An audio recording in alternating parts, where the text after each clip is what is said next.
news item hitting the media today is that Australian government organisations and private enterprises have been under sustained threat attacks, cyber attacks from a nation state. And they're not naming which nation state that is. They will wait and see what news comes out about that. But that there's been this prolonged increase of cyber attack. And over the last few months, this is something that I've been seeing and talking to people about, that whilst the whole COVID-19 isolation process is happening, people are tending to work from home, their level of security awareness has been dropping, and therefore they're more susceptible to attack. Whilst our attention is being diverted away from keeping things secure and just surviving through isolation and business downturn, etc., this has been an ideal opportunity for these attacks to start getting out there and to see what they can get into. Now, one of the things that you might be thinking is, why would somebody want to attack me? I'm only a small business. Why would this nation state actor want to have a cyber incident on me? Well, you've got to stop and think. It's not about you particularly.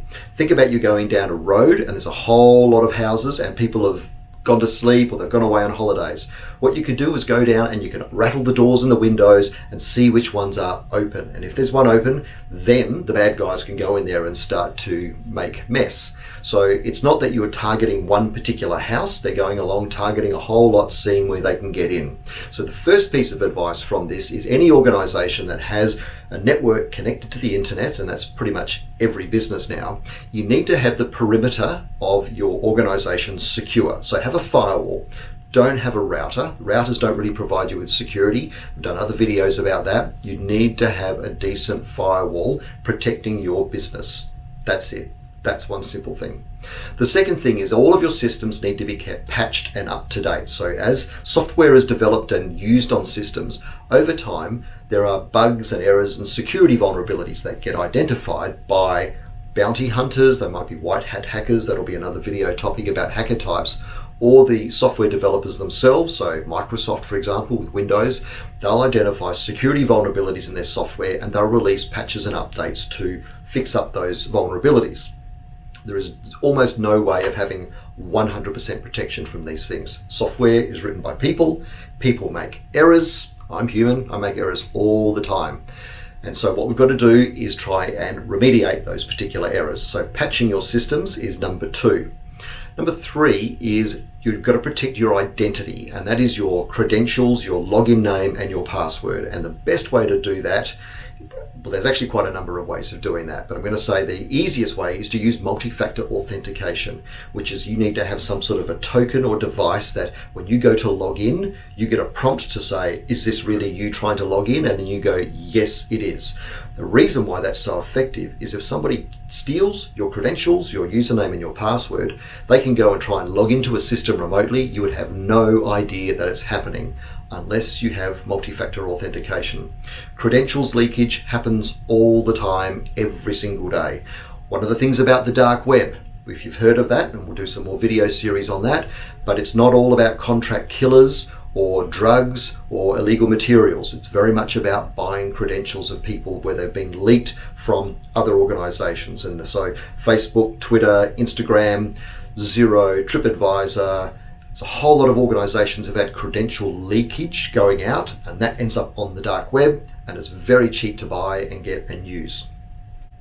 When there is a cyber attack that's successful getting into an organization, the statistics are that it can be 197 days before you realize that there's somebody in there. So just because you discover one day, oh, someone's in my system mucking around with things, doesn't mean that that's the day that they happen to get in there. On average, it'll be 197 days before you identify it. And this is why having systems, the monitoring is very important as well, so you can try and catch them sooner rather than later. Now, once they're in your network, after that 197 days, it may not be that they want to get your data. They might use you for relay attacks. Now, a relay attack is where, let's see if I can draw this up for you. This is your organization right here. And there is another organization over here that the baddies actually want to get into. What they will do is they will come into your network and they will use it as a means of attacking this organization. Now what that does is it covers their tracks back here because they can't tell where the original attack location is, And so it makes your organization look bad because you're the ones that have been hacked and using to get to these guys. If you want to liken this to something that's completely non-technical, when I was at school, bit of a muck about at times, and if I had a tennis ball and I wanted to hit Jimmy's head on the other side of the room, I wouldn't just throw the ball at him because, well, I might miss him, or it's identified that I'm the one that threw it and I didn't want to get in trouble. So I might bounce it off James's head, James, Jimmy, I've got to think of better names for these things, but I might bounce it off somebody else's head to then go and hit Jimmy's head. That way the person who I bounced the ball off, they are more likely to get in trouble than me. Truth be told, I never threw the ball at people's heads like that, but it's a good illustration to use. So relay hacking, that's what this is. You don't want to be this target, and you also don't want to be this one who's being used as the point of attack into there. So that's relay hacking. With cybersecurity, there are three key components to having a secure environment, and it's people, process, and technology. And so I'll show you people, process, and technology, and they all need to work together. In here is where you're looking to manage risk. So just putting in a firewall or just putting in antivirus software is not enough. There's the people component. You might need to put in security awareness training so that they are aware of what to look out for particular attacks. There's so much that we could talk about with cybersecurity, but really the key instigator for this discussion, the Australian government has said, Australia, we're under attack. We've seen this picking up. It's big. This is coming from a nation state actor. I need to make you aware that this stuff's going on, and I talk about this a lot with people. It's not just my words. This is coming from the government. People a lot smarter than me work in cybersecurity areas.